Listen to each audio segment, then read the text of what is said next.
जर तुम्हाला शिरा खायला आवडत नसेल ना, तर नक्की एकदा अशा प्रकारे बनवून बघा. तर आज सर्वांच्या आवडीचा मँगो शिराची रेसिपी बघणार आहोत. त्यासाठी लागणारे साहित्य बघूया. तर 1 कप रवा घेतलाय, 3 ते 4 मोठे चम्मच तूप घेतलंय, अर्धी वाटी साखर घेतलंय, 7-8 इलायची घेतल्यात आणि एक मोठ्या साईजचा आंबा घेतलाय. त्याला कापून मिक्सरमध्ये बारीक करायचं आहे. त्या कढईमध्ये तूप टाकून त्याच्यामध्ये रवा टाकून व्यवस्थित असा भाजून घ्यायचा आहे रवा.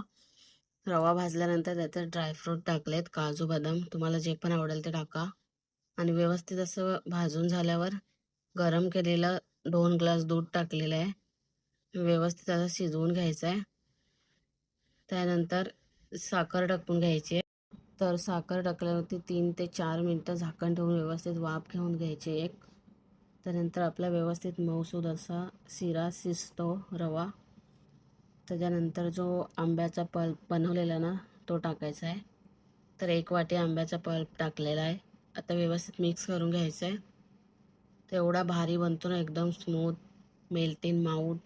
तर एकदा नक्की ट्राय करा, तुम्हाला नक्कीच आवडेल.